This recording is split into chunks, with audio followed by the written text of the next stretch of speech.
तो क्या हम बिना मिट्टी के, बिना पानी के खेती कर सकते हैं? हाँ जी, बिल्कुल कर सकते हो, प्रूफ आपके सामने ही है। कैसे हार्वेस्ट होगा वो भी आप थोड़ा सा हमें समझाइए। आप नॉर्मली इसके ऊपर तो जो फ्लावर आएगा, नॉर्मली हाथों से ही फ्लावर निकाल सकते हो। ओके। केसर क्या होता है अपना, जो उसका अंदर की 3 डंडियाँ निकलती है केसर, वो ही अपना केसर, वो फ्लावर से ही अपने को हाथों से ही अपन एक्सट्रैक्ट उसको कर लेना। केसर के होने के बाद ये मल्टीप्लिकेशन फेज में चले जाता है। ये एक सीड का ही 4 सीड्स बन जाते हैं।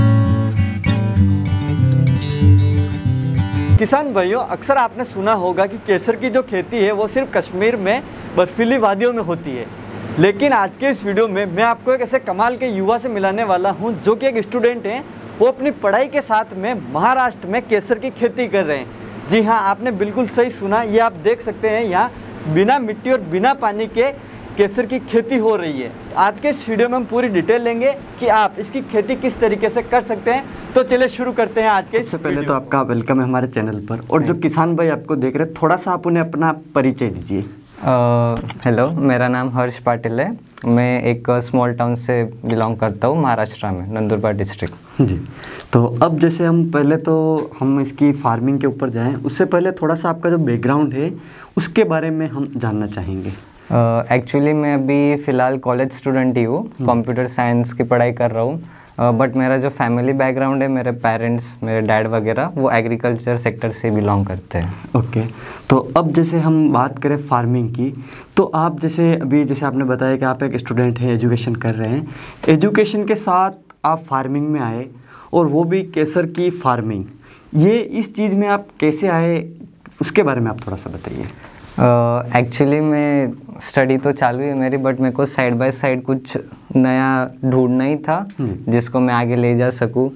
तो उसके लिए मेरी रिसर्च चालू ही थी, और फिर देन मेरे को ये मिला कि मैं कम जगह में और कम इन्वेस्टमेंट के साथ कुछ नया स्टार्ट कर सकता हूँ, विच इज़ वेरी यूनिक, और जिसका डिमांड कभी ख़त्म नहीं होगा। ओके।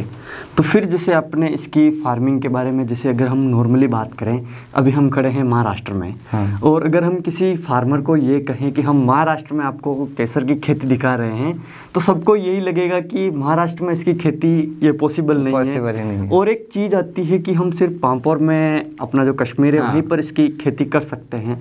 तो क्या यहाँ पर इसकी खेती करना पॉसिबल है, उसके बारे में?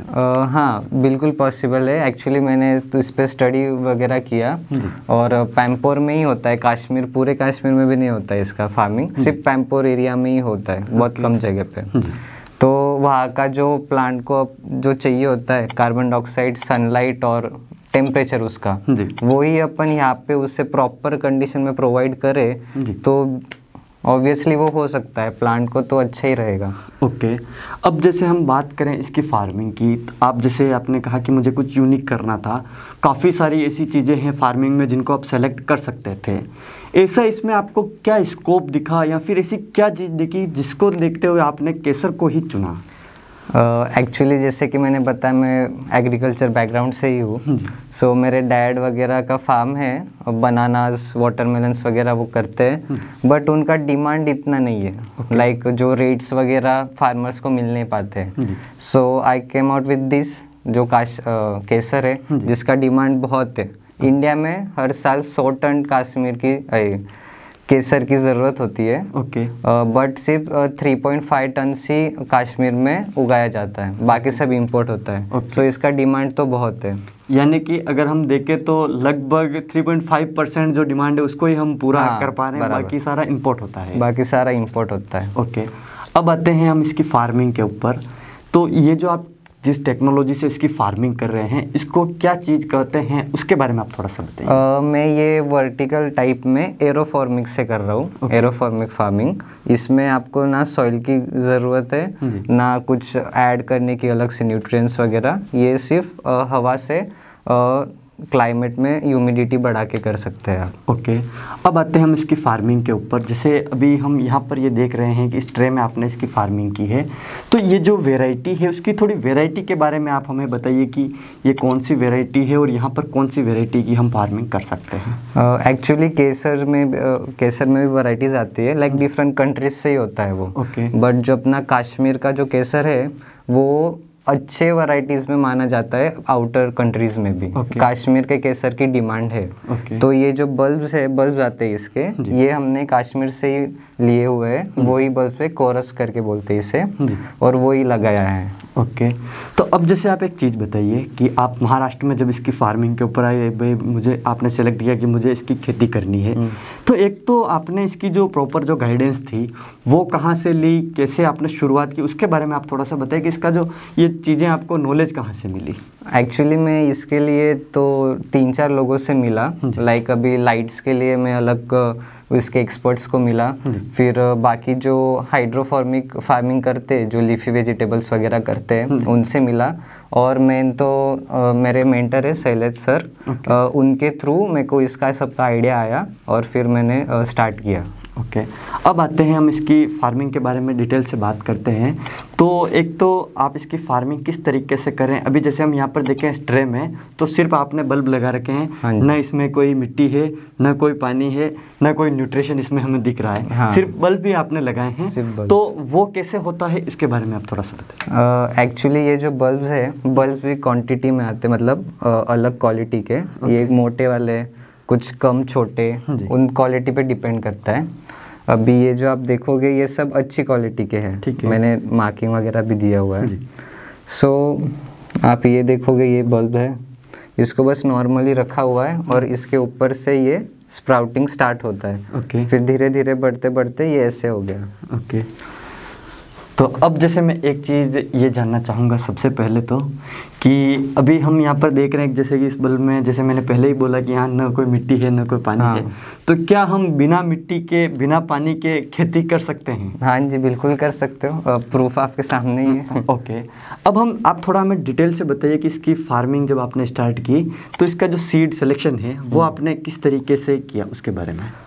एक्चुअली मैंने सीड्स तो वहाँ से ही मंगाए थे, तो बल्क में ही आते, नॉर्मल वही टाइप के। वो लोग ये सीड्स ज़मीन के अंदर रहते हैं, तो वो खोद के निकाल के देते हैं। ठीक है। तो जब सीड्स आने के बाद मैंने उन सबको अलग किया, मिट्टी वगैरह, धूल मिट्टी होता है वो सब निकाला, और कुछ मोटे वाले, पतले वाले, छोटे वाले, उन सबको अलग अलग ट्रेस में रखा है। अभी आप देखोगे यहाँ पे थोड़े मोटे हैं, नीचे में मैंने छोटे छोटे रखे हुए हैं। जैसे यहाँ पे आपने ग्रेड दी हुई है A+, यहाँ पे A, इस तरीके से आपने वहाँ पे B, इनको अलग किया है। ये मैंने अलग कर दिया क्योंकि मेरे को डाटा कलेक्शन में कुछ प्रॉब्लम ना हो, सिंपल हो रहा है।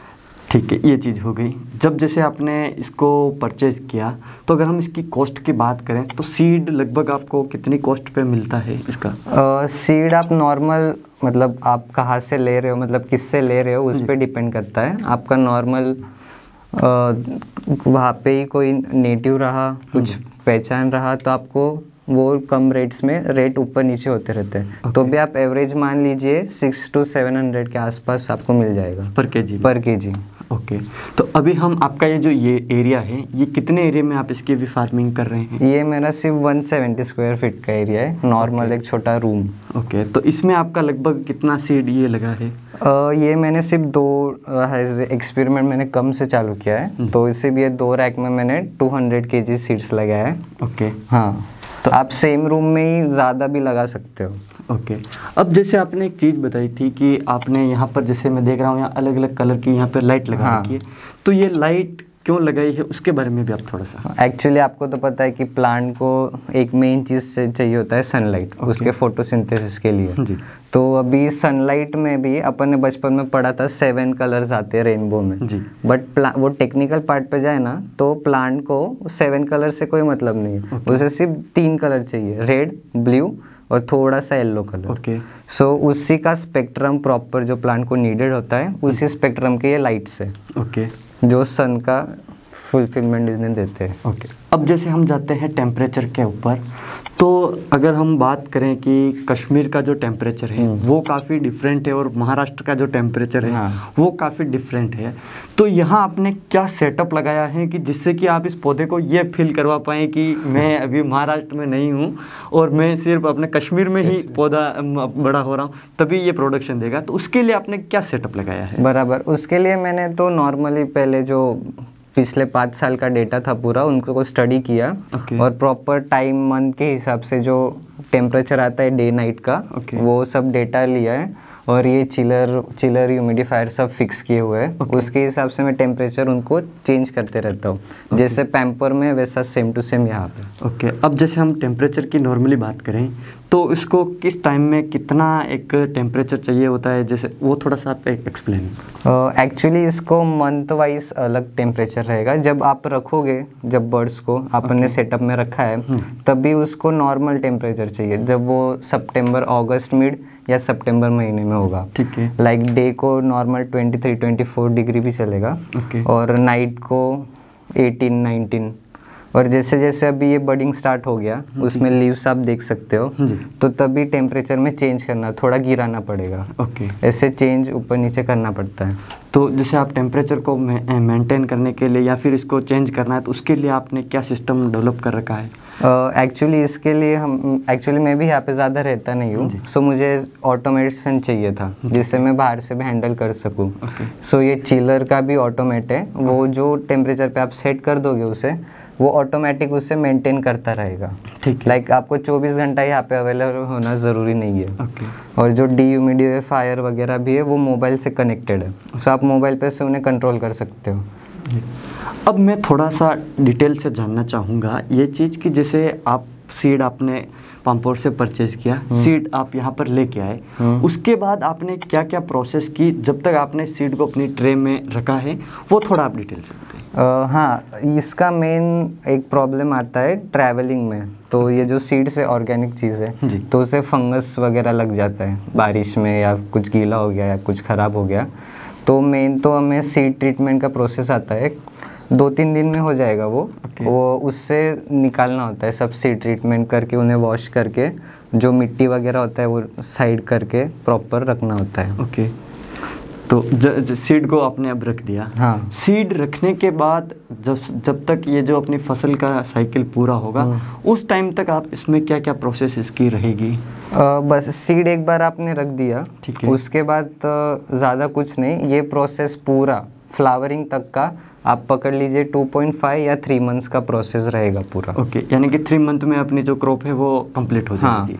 अभी बस कुछ ही टाइम आप देख सकते हो स्प्राउटिंग भी हो चुका है और लीव्स भी आना चालू हो गए और कहीं कहीं पे आपको फ्लावरिंग का दिखेगा।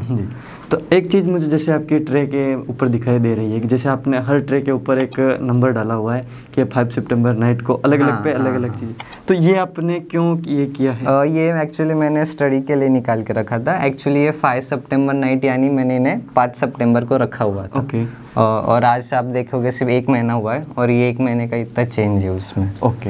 तो ये आपने डेटा कलेक्शन के लिए कि नेक्स्ट ईयर मेरे को काम में आए, मैं प्रॉपर जा सकूँ वैसे।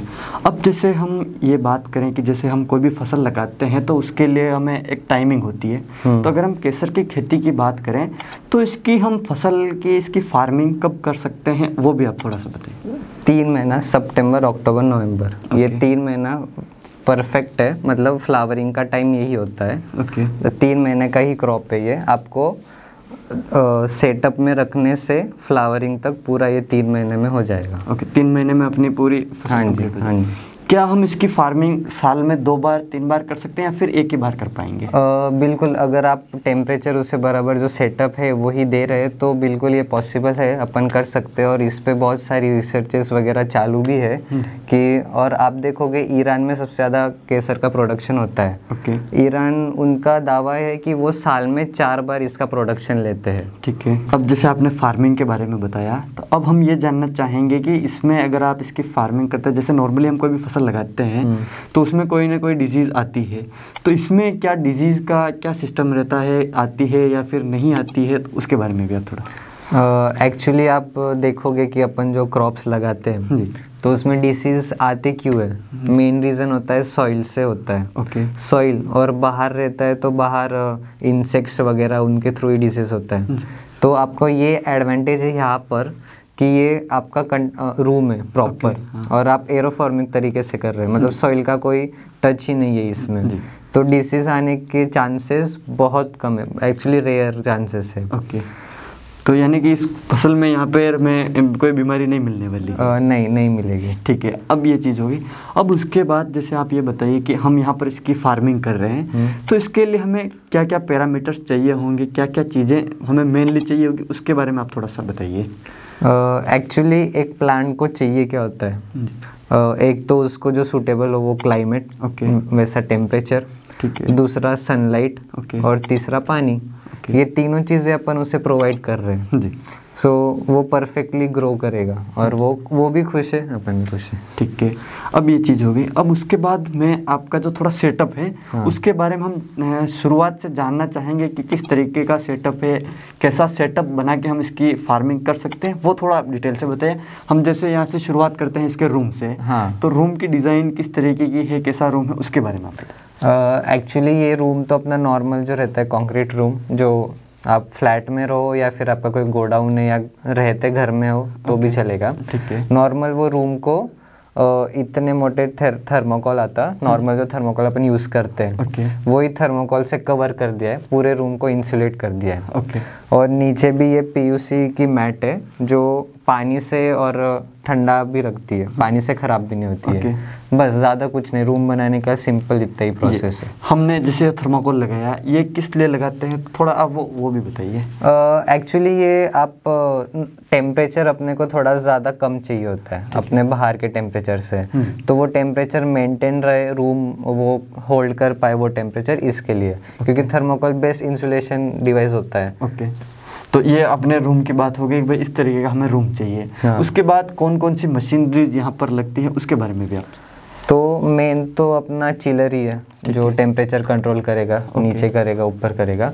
दूसरा है ह्यूमिडिफायर, जो अपन एरोफॉर्मिक से कर रहे हैं, प्लांट्स को पानी चाहिए, तो उसके लिए ह्यूमिडिटी मेंटेन करने के लिए, ह्यूमिडिटी बढ़ाने के लिए ह्यूमिडिफायर आएगा। और अगर कम ज़्यादा करना है अपने को, वो टाइम से करना होता है, तो उसके लिए डीह्यूमिडिफायर। दूसरा तो लाइट्स, सनलाइट के लिए, और जो सिर्फ मेजरमेंट करने के लिए जो सेंसर्स वगैरह है कि लाइट का सेंसर बराबर है, टेम्परेचर, बस और कुछ नहीं। ये हो गया। अब जैसे आपने ये जो इसकी रेक बनाई है, उसके बारे में भी आप थोड़ा सा बताइए कि ये किस तरीके की है, कैसे आपने इसकी जो लाइट है उनको कैसे इंस्टॉल किया है, उनके बारे में। ये नॉर्मल अपना आपको कहीं भी मिल जाएगा, एडजस्टेबल रैक्स आती है जो अपन अपने हिसाब से ऊपर नीचे कर सकते हैं। ठीक है। और स्टील के हैं, जो अपन इसके जगह पे जो ये ट्रेज है उनके प्लेस पे अपन वुडन ट्रेज भी यूज़ कर सकते हैं। बट उनमें थोड़ा सा डर रहता है कि ह्यूमिडिटी की वजह से फंगस वगैरह लग सकता है, इसलिए मैंने इसके लिए प्लास्टिक ट्रे यूज़ किया हुआ है। ये चीज़ हो गई, ये जाना अपना पूरा सेटअप हो गया कि ये हमें सेटअप चाहिए होगा। अब हम बात करते हैं कि भाई आपने अपना जो सेटअप लगाया है, इस सेटअप में आपकी कॉस्ट कितनी आई है? मेरा इस सेटअप में पूरा सेंसर, ह्यूमिडिफायर, मशीनरी सब मिला के अराउंड 3 lakhs गया है। ओके, सिर्फ सेटअप का? हाँ, सिर्फ सेटअप का, जिसमें सारी मशीनरी जो चीज़ें आपने बताई वो जो सब सेटअप, ये वॉल करने से लेके कनेक्शन तक मिनिमम कॉस्ट। ओके, ये आई है। अब मैं ये देखना चाहूँगा कि जैसे आपके ये जो बर्ड्स हैं, इनको इनकी जो स्टेज है वो किस स्टेज में हमें किस तरीके की दिखेगी, वो थोड़ा सा आप हमें दिखाइए। ओके, तो जब स्टार्टिंग में आप रखोगे तभी तो बर्डिंग नहीं रहेगा। और आप जब ये पहला स्टेज होगा, ये जो कॉम है अपना बर्ड है, उस पर ये ऐसा थोड़ा सा स्प्राउटिंग दिखेगा। और फिर वो बड़ा होके इतना ऐसे बड़ा होना चालू हो जाएगा। और हाँ, एक बर्ड से अपन एक फ्लावर एक्सपेक्ट कर सकते हैं। बट कभी कभी जो जैसे इसकी हेल्थ पे डिपेंड करता है, आप इससे एक कोम से 1-2 भी मिल सकता है। एक बर्ड से आपको 2 भी मिल सकते हैं, 2 फ्लावर आएंगे यहाँ पे। ठीक है। और अगर कुछ वो ज़्यादा ही हेल्दी रहा तो वी कैन ऑल्सो गेट 3। अब आप देख सकते हैं इसमें 3 फ्लावर्स आएंगे। और उनका हाइट भी अच्छा खासा हो चुका है। ओके। अब जैसे मैं नॉर्मली इसकी एज जानना चाहूँ तो इसकी कितनी एज होगी और इसकी लगभग कितनी ये एज होगी? एक्चुअली ये एज पे ज़्यादा ऐसा डिपेंड नहीं करता है, और एक जो सीड है इसका जो बल्ब है वो आपका 7 to 8 ईयर्स तक चलेगा। लाइक ये 7 to 8 ईयर्स तक वापस आपको फ्लावरिंग देता रहेगा। हाँ। नहीं, मैं ये जानना चाह रहा हूँ कि ये जो बर्ड्स आपकी निकली है, हाँ, ये कितने दिन में निकली है, ये कितने दिन में इतनी बड़ी हुई है और ये कितने दिन में इतनी बड़ी, इसकी जो साइज़ है ये कितने मतलब इसकी? ओके। जो मैंने जब सेटअप में रखा था उसके 10 दिन बाद मेरे को बर्डिंग दिखना स्टार्ट हो गया था। और आज गिन के 20 से 25 दिन हुए होंगे और मेरे को ये स्टेज पे हुआ। ओके, यानी कि लगभग ये हमें जो बर्ड है ये लगभग 10 दिन में हमें इस तरीके का दिखने लग जाएगा। स्प्राउटिंग, हाँ। ओके, स्प्राउटिंग 10 दिन में ऐसा हो जाएगा। हाँ। और ये लगभग हमें 25 दिन के आसपास 25 दिन के आसपास इतना बढ़ जाएगा। ओके। और फिर इसके बाद इसमें ऐसे लीव्स आना स्टार्ट हो जाएगा। ओके। लीव्स हमें ये कितने टाइम में दिखेगी इसकी? बस इतना हो गया। अब इसको भी आप ध्यान से देखोगे तो इसमें लीव्स जैसे ग्रीन हमें थोड़ा सा हल्का सा दिखाई देने लग दिख गया रहा है। है। तो 25 से 30 दिन के अगर हम एवरेज माने तो 25 दिन के बाद में 1 महीने एवरेज में हमें यहाँ पे इसकी ग्रीन लीव्स निकलने लग जाएगी। अब जैसे हम इसके ऊपर फ्लावर की बात करें तो लगभग फ्लावर हमारा कितने दिन में आना इसके ऊपर स्टार्ट हो जाएगा? अभी ये स्टेज से मैं बोलूँ तो आप एक्सपेक्ट कर सकते हो 1 या 2 हफ्ते में मेरे को इस पे फ्लावरिंग मिल जाएगा। ओके, यानी कि अगर हम एवरेज माने तो 1 महीना 2 सप्ताह के आसपास में हमें इसके ऊपर फ्लावर स्टार्ट होने लग जाएगा। हाँ, आपको बोला ना स्टार्टिंग से एंडिंग तक का प्रोसेस 2.5 या 3 मंथ्स मैक्स। ओके। अब जैसे कि मैं एक चीज़ आप हमें और बताइए कि अगर हम ये माने कि अगर इसके ऊपर भी फ्लावर आ गया है, हाँ। अब हम अगर इसकी हार्वेस्टिंग करना चाहें, हाँ। हार्वेस्टिंग की क्या मेथड रहेगी, कैसे हार्वेस्ट होगा वो भी आप थोड़ा सा हमें समझाइए। आप नॉर्मली इसके ऊपर तो जो फ्लावर आएगा उसका हाइट इतना ही रहेगा। सो आप नॉर्मली हाथों से ही फ्लावर निकाल सकते हो। ओके। और फ्लावर निकाल के बाद केसर क्या होता है अपना, जो उसका अंदर की 3 डंडियाँ निकलती है केसर की, स्टिग्मा, ओके, वही अपना केसर है मेन प्रोडक्ट। ओके। वो फ्लावर से ही अपने को हाथों से ही अपन एक्सट्रैक्ट उसको कर लेना। ओके, ये अपनी प्रोसेस हो गई। हाँ। अब मैं एक चीज़ और जानना चाहूँगा। आपने जैसे बताया था कि भाई हम जो आपने लगभग सीड इसमें 2 क्विंटल सीड आपने इसमें डाला है, 1,000 रुपये kg के एवरेज से आपको सीड मिला है, तो लगभग आपका 2 लाख का सीड हो गया है। हाँ, एक्चुअली मैं बहुत सीज़न में लेट मिला मेरे को, इसलिए मैंने ज़्यादा हाई वैल्यू पे परचेस किया। ओके। बट आपको कम रेंज में भी मिल जाएगा। ओके। अगर हम एवरेज माने तो एवरेज हमें किस रेट पे इसका सीड मिल जाता है? आपको 600 to 700 के रेंज में मिल सकता है। ओके। अगर हम 700 रुपये एवरेज अगर सीड माने तो भी हमें लगभग 1,40,000 1,50,000 रुपये का ये सीड मिलेगा। बराबर। तो अगर इस सीड ये हमें मिल जाता है तो फिर इस सीड से हम प्रोडक्शन पर जाते हैं तो इतने सीड से आपका कितना प्रोडक्शन आपको मिल जाएगा? मैं आपको रफ फिगर बताऊँ प्रॉपर से, तो फिर अगर आप सपोज़ कीजिए कि आपने 500 kg के सीड्स लाए, 500 किलो सीड्स लगाए, तो आप उससे 1 या 1.5 किलो केसर एक्सपेक्ट कर सकते हो। ओके। 1 किलो कर सकते हो। ठीक है। अगर हम देखें कि आपने अगर इसकी फार्मिंग आप कर रहे हैं, आपने इसका मार्केट भी रिसर्च की होगी कि भाई हमें इसका मार्केट कहाँ मिलेगा, तो आपने अपना मार्केट कहाँ सोचा है और आपको क्या इसकी रेट आप उम्मीद कर रहे हैं कि भाई हमें ये रेट मिलेगी? एक्चुअली इसका मार्केट बहुत वास्ट है। ठीक है। ये हाउस होल्ड्स में ही बड़े आसानी से बिक जाता है। और एक्चुअली केसर आने से पहले ही मुझे बहुत लोगों ने आके पूछ लिया कि केसर हमें देना है ऐसा, मतलब पहले ही मेरे पास कस्टमर्स रेडी है प्रोडक्ट आने के पहले। और मैं अराउंड 500 रुपीज़ एक्सपेक्ट कर रहा हूँ इसका प्राइस पर ग्राम के हिसाब से, क्योंकि जेन्युइन प्रोडक्ट है। आप यहाँ पे ही देख सकते हो, अपने एरिया में जो भी अवेलेबल हो उसका गारंटी नहीं होता है केसर का। ओके। तो इस हिसाब से अगर हम एक एवरेज निकालें तो लगभग आपको आधा kg के आसपास अपना प्रोडक्शन मिलेगा। हाँ जी। और इस हिसाब से लगभग आपका जो प्रोडक्शन है, जो आपकी अर्निंग है, अगर एवरेज जो रहता है तो 1.5 लाख के आसपास आपकी अर्निंग आपको इससे मिलने वाली है।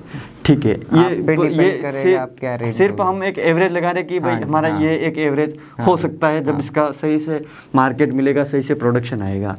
ठीक है। लगभग हमें एक, जैसे आपने इसका सीड 2 लाख में परचेज किया, ठीक है, आपने 2 लाख में परचेज किया, अब आप 2.5 लाख में एवरेज इसको बेचेंगे, सिर्फ 50,000 का हमें प्रॉफिट हुआ, अगर एवरेज इस तरीके से देखें, तो क्या आप 50,000 का प्रॉफिट करके अगले साल भी आपको 2 लाख का ही सीड वापस लाना पड़ेगा?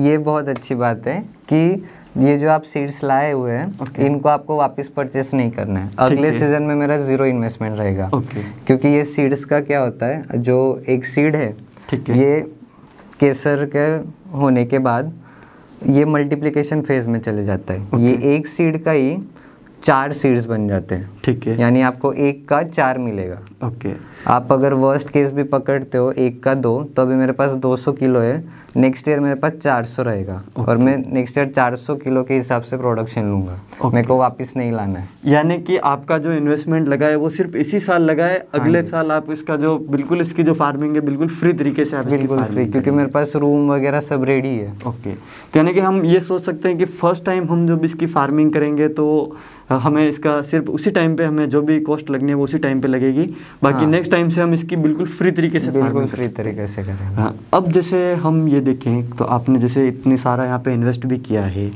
उसके बाद जैसे काफ़ी ये जो फार्मिंग है काफ़ी, हम एक तरीके से देखें तो जैसे हम यहाँ पे खड़े हैं तो हमने ग्लव्स पहन रखे हैं, मास्क वगैरह लगा रखा है, काफ़ी रिस्की क्रॉप है। तो क्या आपको क्या लगता है कि इसमें कितना रिस्क है या फिर कितनी इजीली हम इसकी फार्मिंग कर सकते हैं? एक्चुअली ये मैंने सिर्फ हैज़ ए प्रोटेक्शन की, ज़्यादा कुछ हो ना इसके लिए प्रिकॉशंस ले रहा हूँ। बाकी तो नॉर्मल है, आपने लगा लिया तो हो ही जाएगा, हो ही जाएगा, ज़्यादा इतना रिस्क नहीं है इसमें। ओके, नॉर्मली सिर्फ जानकारी चाहिए, बाकी नॉर्मली सेटअप लगा लिया तो हम कर सकते हैं इसको। हाँ जी, हाँ, आप बड़े आसानी से कर सकते हो, इसमें कोई ज़्यादा इतना टिपिकल पार्ट नहीं है। तो अब जैसे हम आपने बताया कि हम इसके फ्लावर को निकालते हैं, तो उसमें से केसर अलग हो गया, अपना फ्लावर अलग हो गया, तो क्या हम उस फ्लावर का कोई यूज़ हो सकता है या फिर उसका क्या प्रोडक्ट? हाँ बिल्कुल, वो जो फ्लावर्स होता है ना वो बहुत अच्छा होता है। वो आप देखोगे तो आयुर्वेदिक दवाइयों वगैरह में भी बहुत यूज़ होता है। तो आप उन्हें आयुर्वेदिक जो मेडिसिन बनाते हैं उन्हें सेल कर सकते हो, या जो कॉस्मेटिक प्रोडक्ट्स आते हैं आप देखे होगा, फेस वॉश, क्रीम्स वगैरह सैफरॉन के फ्लावर्स का होता है, वो भी लेके जा सकते हैं। तो आप जो केसर है वो अलग और फ्लावर्स भी आप अलग से सेल कर सकते हो।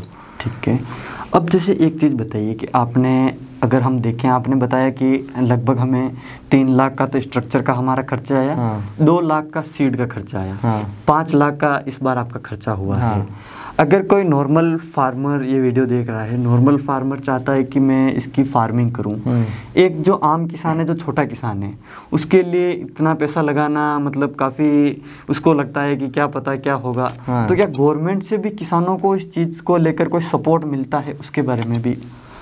बिल्कुल, ये है, गवर्नमेंट ने एक सब्सिडी पास किया हुआ है जी, वो स्पेशल हाइड्रोफॉर्मिक्स पे ही है। ओके, हाइड्रोफॉर्मिक्स के ऊपर तो आपको, और हाइड्रोफॉर्मिक्स का 25% कुछ है, 25% आपको सब्सिडी मिल सकता है। और दूसरा और आता है स्पाइसेस, मसाले का सब्सिडी भी होता है, वो 50% तक मिलता है। और बाकी कुछ है 1-2 मैन्युफैक्चरिंग यूनिट वगैरह, मेरे को अभी रिकॉल नहीं हो रहा है याद से, तो उसमें आपको 35% तक सब्सिडी मिलता है। सो आप उसके लिए भी अप्लाई कर सकते हो और आपको सब्सिडी मिल जाएगा। ठीक है, अब जैसे किसानों ने हमारा ये वीडियो देख लिया है, कोई किसान भाई चाह रहा है कि मैं इसकी फार्मिंग करना चाहता हूँ, मुझे इसकी नॉलेज चाहिए, कोई अगर आपसे नॉलेज लेना चाहे तो कैसे आपसे इसकी नॉलेज ले सकता है या फिर गाइडेंस ले सकता है उसके? हाँ बिल्कुल, आप हमें रीच आउट कर सकते हैं, हमारा वेबसाइट है patilfarms.in से, आप वहाँ पे रीच आउट कर सकते हैं, वहाँ पे कॉन्टैक्ट अस में आपको हमारा इन्फो मिल जाएगा। ओके, तो आपने हमें जो टाइम दिया और काफ़ी यूनिक फार्मिंग आपने हमारे किसान भाइयों को बताई, उसके लिए आपका बहुत बहुत धन्यवाद। तो किसान भाइयों, आज के इस वीडियो में आपने देखा कि किस तरीके से आप रूम में केसर की फार्मिंग कर सकते हैं और इसकी फार्मिंग करके एक अच्छा मुनाफा कमा सकते हैं। उम्मीद है कि आपको हमारा आज का ये वीडियो पसंद आया होगा। अगर ये वीडियो पसंद आया तो इस वीडियो को लाइक करें, साथ ही दूसरे किसान भाइयों तक इस वीडियो को शेयर जरूर करें। मिलूंगा इसी प्रकार की एक और इंटरेस्टिंग जानकारी के साथ अगले वीडियो में, तब तक के लिए धन्यवाद।